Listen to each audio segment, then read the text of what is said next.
quería morir.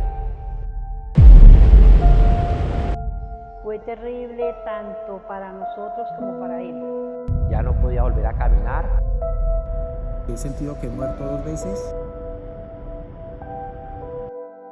Esta es la historia de Edilberto Tovar, un colombiano que a sus 18 años sufrió un accidente que le quitó parte de la movilidad. A pesar de los momentos duros de su vida, esta no es una historia triste. Es imposible que lo sea, porque Edilberto es demasiado fuerte como para permitir que una discapacidad se interponga entre él y sus innumerables metas. Si a simple vista vemos que sus piernas necesitan una silla de ruedas, con una mirada más profunda veremos que su corazón galopa en un potro incansable y que su cerebro viaja en una máquina imparable. Esta es una historia de superación, liderazgo y amor.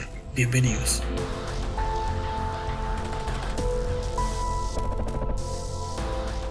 Bueno, siempre desde muy pequeño me ha gustado el agua. Recuerdo una historia que me cuenta mi mamá que yo muy pequeño, quizás 1 año y medio, 2 años, me puse a jugar en una alberca y me caí dentro de la alberca llena de agua. Que una hermana, la hermana mayor, observó lo que había pasado y logró introducir las manos a la alberca y sostenerme mientras mi mamá salió para sacarme. O sea que desde muy pequeño casi que me ahogo. Y un domingo, 5 de mayo del año 1996, tomé esa decisión de irme al río a bañar y me fui con un amigo. Y, y mientras el amigo estaba a una distancia de quizá unos 40 metros, decidí lanzarme a un charco de agua, pero no calculé la profundidad del agua. Entonces era un charco de agua, pero estaba lleno de arena y no de agua. Tan pronto ingresé al agua, tuve la lesión. Fue una lesión cervical. No recuerdo el impacto que tuve. Recuerdo cuando ingresé al río y desperté de un momento a otro dentro del agua. Era una incertidumbre. No sabía qué había pasado, qué me estaba pasando. Incluso creí en su momento que era un sueño. Después empecé a recordar y me acordé que me había lanzado al agua, pero no recordaba el impacto y creí que quizás un animal me había mordido, me había picado, o hubiese tenido un calambre, algo que le llama a uno que es una tensión muscular. Y pasaba el tiempo y ya no podía sostener más la respiración. Pedí al divino niño que todavía no me quería morir, que yo consideraba que no era el momento de morir, que me faltaba, buen día, que me faltaba mucho por vivir. Y en ese instante empecé a recordar muchos acontecimientos, vivencias de mi vida, en especial de mi infancia. Y eran imágenes muy claras, muy nítidas. Y cuando empecé a recordar esas imágenes, esas vivencias, me dije, recordé que eso se veía en las películas, en las novelas, que cuando alguien iba a morir, empezaba a ver como imágenes, recuerdos, la luz, y entonces yo dije, me estoy muriendo, esta es la muerte, y sentí que me quedé dormido. Y cuenta ya el amigo con el que fui al río ese día, que él llegó y me vio flotar, me vio boca abajo, creyó que yo estaba ahí bañándome y aguantando la respiración. Esperó un momento y al ver que yo no reaccioné, entonces ingresó al río a sacarme. Cuenta él que me cogió de una pierna, de un brazo, y me aló y me dejó boca arriba a la orilla del río, no me hizo no recibí ningunos primeros auxilios, porque pues él desconocía qué se podía hacer. Y vino a la casa, que estamos a una distancia como de unos 150 metros, donde sucedió el accidente, la lesión, y le contó a mi mamá y a mi hermana que que yo estaba en el río, que había sufrido un accidente. Mi mamá salió primero de la casa, se fue para el río a buscarme, pero mi mamá no sabía el sitio exacto donde había ocurrido el accidente. Mi amigo sí le contó a mi hermana, una hermana mayor, que, en qué parte del río estaba, pero que él no sabía realmente qué me había pasado, porque cuando él me encontró, pues estaba flotando, estaba morado, no podía respirar, y él en su momento creyó que yo estaba muerto, pero él tenía mucha incertidumbre de qué me había ocurrido.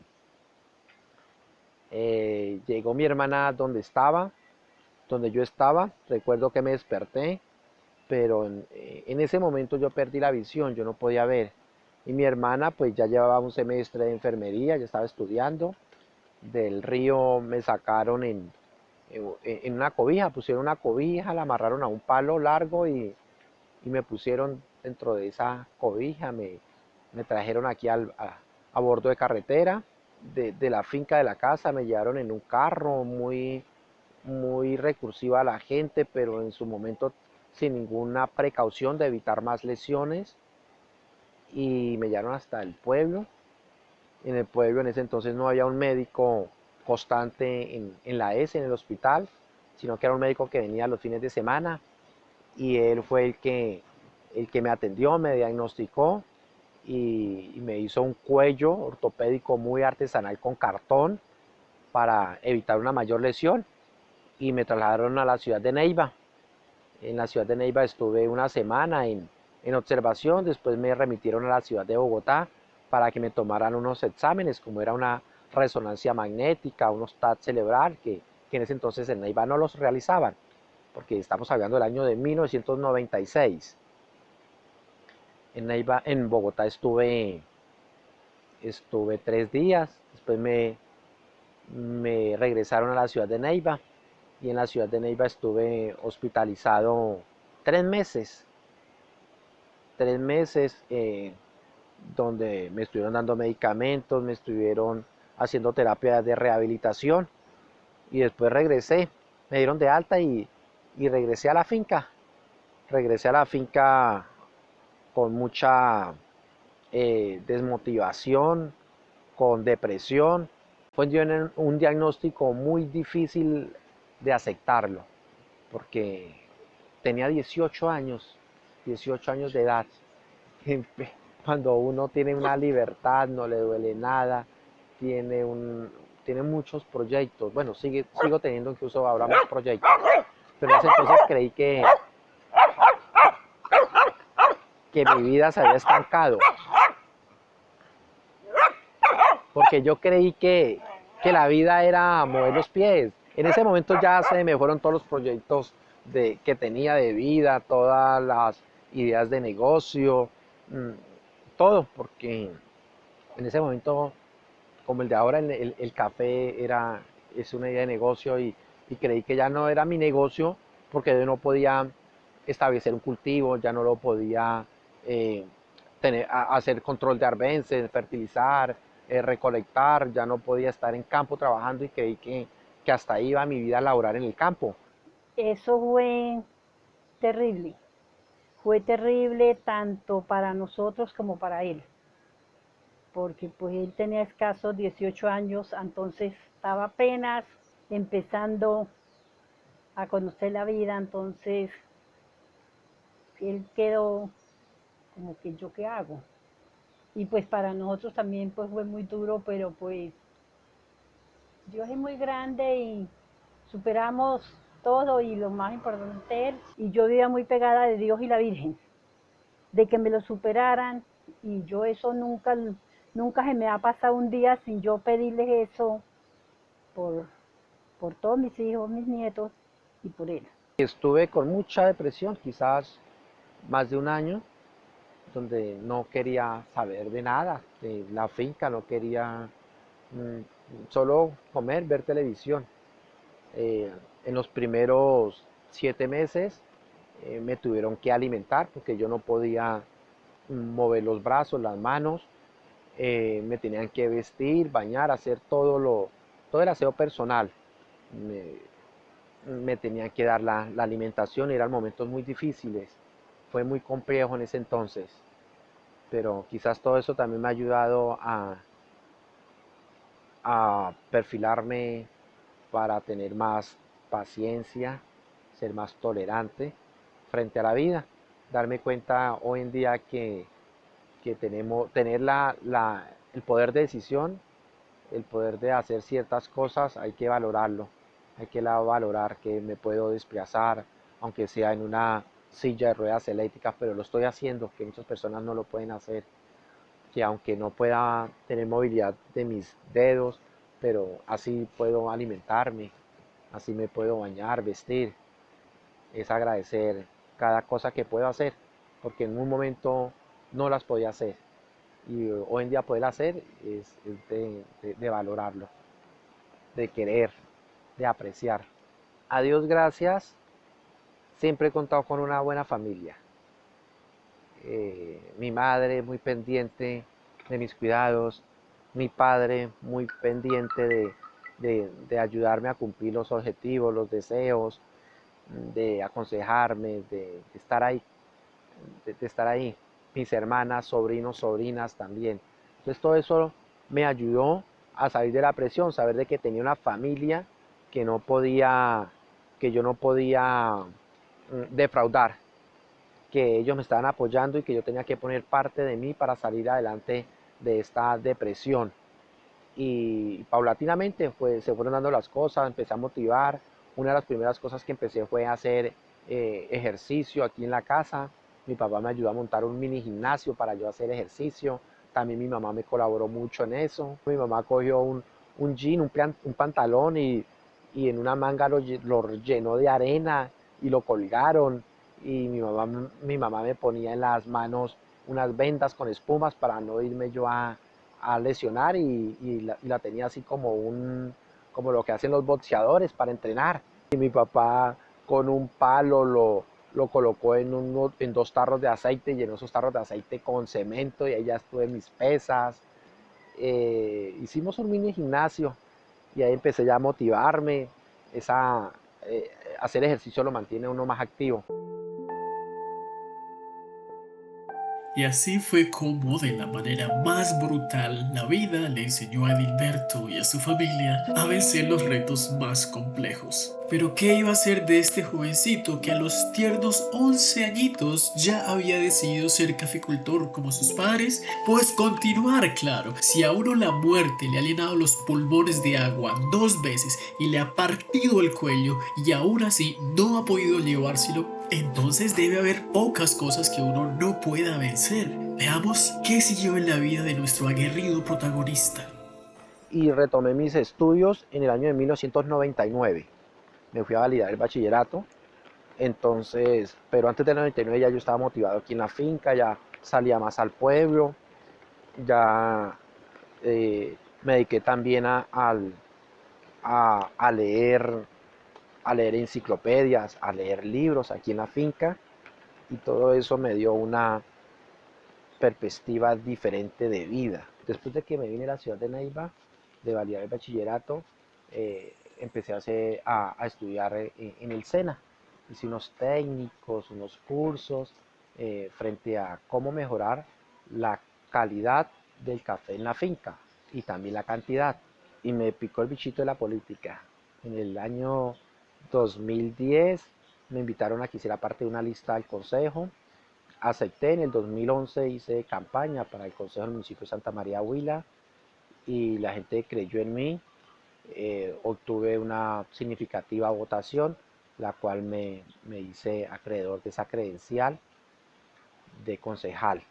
Y mientras ejercía el rol de concejal, estaba estudiando mi carrera profesional.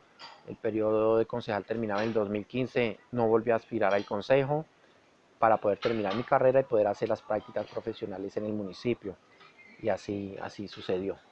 Me interesó de que con la psicología, aparte de poder orientar a una persona frente a algo que le esté aconteciendo, es que también me sirve a mí para tener mayor motivación, comprender, entender el comportamiento humano y aceitar todo aquello que nos acontece. Ejerciendo mi profesión como psicólogo, un amigo me llamó y me manifestó que había una empresa de transporte de motocarros, pero estaban laborando de una manera informal y querían ser más formales, que si yo les podía colaborar. Me llamó mucho la atención. Había en ese momento una desunión, habían 15 motocarros, pero todos trabajaban de una manera, como reitero, informal, donde no habían unas placas amarillas, donde no habían unas pólizas actuales y contractuales, donde no había una empresa constituida. Entonces me di a la tarea de llamarlo a los integrantes de ese gremio que lo estaban haciendo en ese momento, que estaban ejerciendo. Llegamos a un común acuerdo en que sí deseaban conformar una empresa y me eligieron como el representante legal y empecé a hacer la gestión a nivel departamental en la Secretaría del Ministerio de Transporte, en la alcaldía, viendo esa posibilidad de cómo podíamos formalizar esa empresa, que fuera legalmente constituida. Se hizo un trabajo muy bonito, la alcaldía hizo la licitación, nosotros presentamos la propuesta, fue una propuesta que se presentó también con la empresa Cotra Samaria, pero pudimos ganar esa licitación y fue como se constituyó Trasbaché, de lo cual me siento orgulloso que fui la persona que estuvo en la creación, la conformación, ejercí ese rol del gerente durante 2 años. Por cuestiones ya laborales de la finca tuve que renunciar a esa dignidad. Tuve también un motocarro, el primer motocarro en Santa María de Placa Blanca, el 01.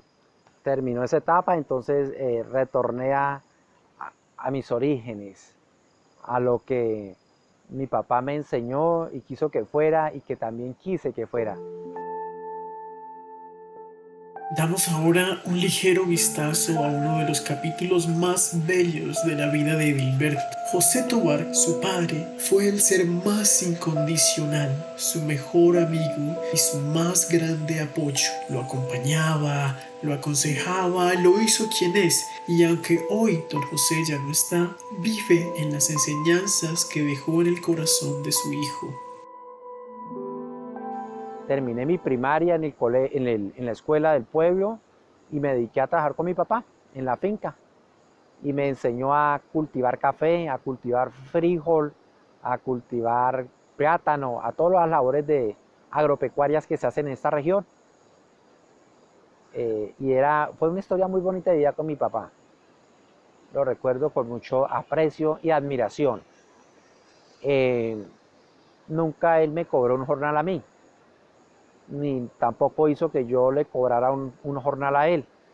Y ya cuando esta finca empezó a producir café, fue tanto el ejemplo que él me dio de vida y de enseñanza de convivencia en una familia donde no era prioridad el recurso humano, el recurso económico, sino que era la convivencia y que todo fuera equitativo.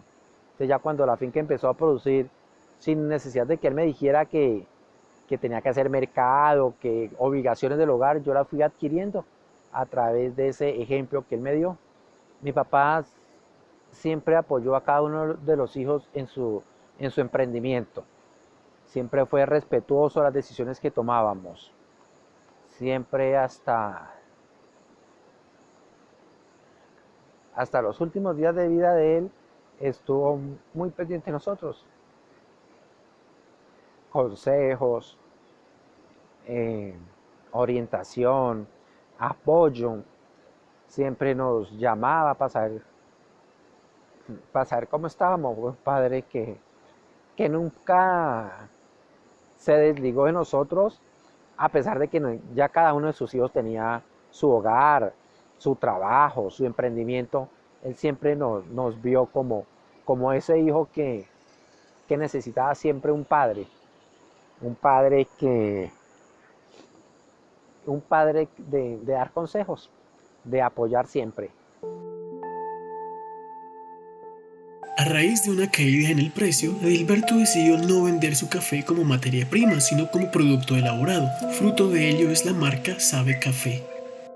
Sabe Café, ese nombre tiene mucho significado, porque el café es una bebida sociable, social, y también muchas veces cuando queremos hablar de ideas, de política, somos unos seres políticos, siempre es alrededor de una taza de café. Cuando estudiamos y queremos concentrarnos en el estudio o estudiar toda la noche, consumimos café, entonces está muy ligado el café al conocimiento, al saber, entonces de ahí la palabra sabe café, sabe del saber, del conocimiento. También la palabra sabe café viene del sabor a café. Siempre nos tomamos un café y cuando tomamos un buen café decimos esto sí sabe a café. Entonces sabe café. La marca, como todo emprendimiento bueno, ha venido en aumento las ventas y el reconocimiento. La marca Sabe Café quiero llevarla a otros productos como son las bebidas fermentadas, que es lo que llamamos vino, que sean esas bebidas fermentadas elaboradas con la pulpa de café. La pulpa de café muchas veces se vuelve una sustancia, un producto contaminante, pero lo hacemos contaminante nosotros mismos porque no damos un tratamiento adecuado. Entonces ya la estoy utilizando para fermentar bebidas. También estoy haciendo bebidas a base de café, a base del pergamino de café. Entonces Sabe Café es producir café tostado y molido. Sabe Café es poder exportar café trillado desde aquí, desde la finca. Sabe Café, bebidas alcohólicas. También estamos trabajando con un proyecto de bebida artesanal. Sabe Café quiere trascender más, que trascienda no solo que se quede en Santa María, ni a nivel departamental, sino que trascienda a nivel nacional e internacional. Sabe Café ha ganado múltiples reconocimientos por su excelente calidad. Es el favorito de los samarios de buen gusto y lo han degustado hasta en Francia. Pero ¿habrá un premio más valioso que encontrar el amor de nuestra vida?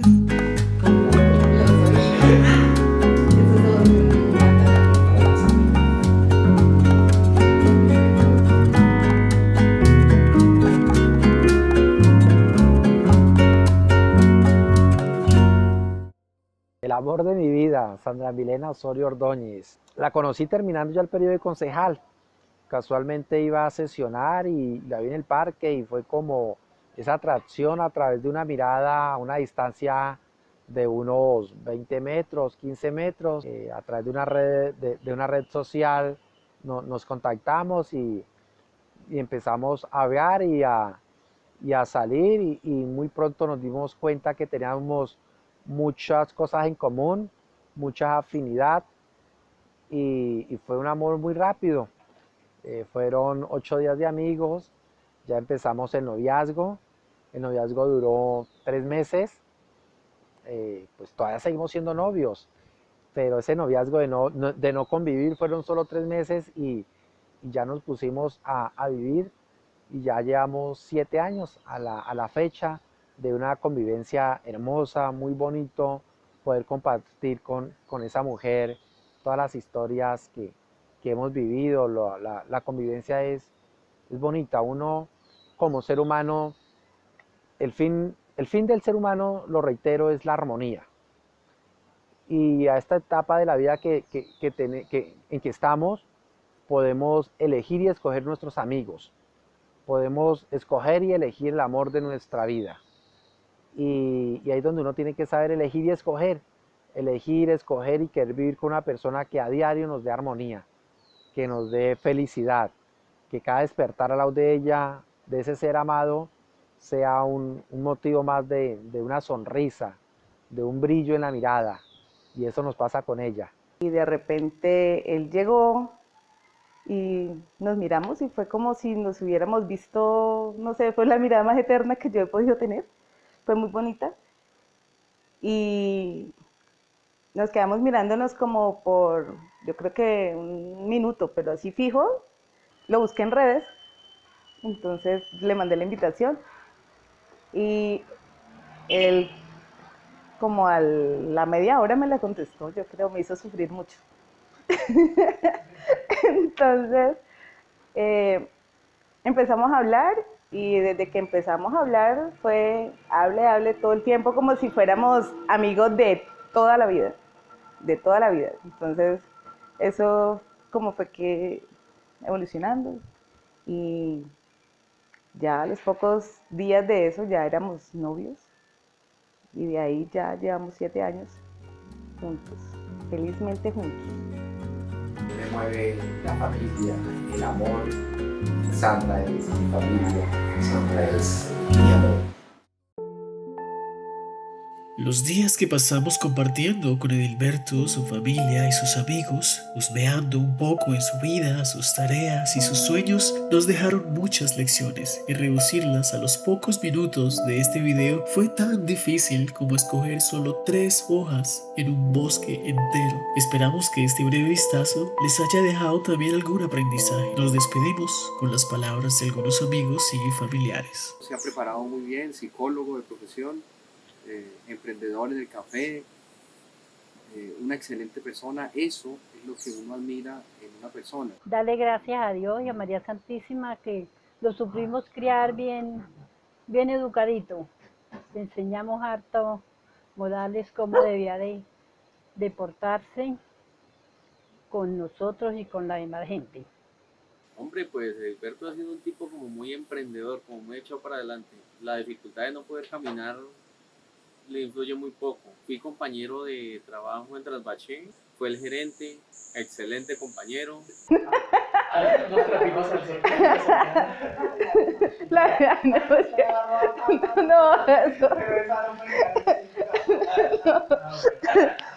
No, o sea, es que con él todo el tiempo es reírse, eso sí es, con él es todo el tiempo es reírse y al principio era, mi amor, y pegaba el grito, mi amor, y yo, mi amor, ¿qué pasó? ¿Qué pasó? Te amo, y yo, ay, mi amor, yo también.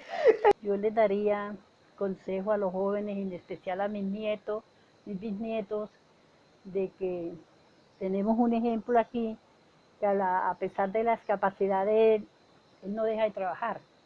Muchos dicen, pero ¿cómo va a poder trabajar? Pero él trabaja más que una persona que está por allá al sol y al agua. Este es el ave fénix. Esto representa las veces que he revivido las cenizas, porque he sentido que he muerto 2 veces. Es fácil ser feliz. Está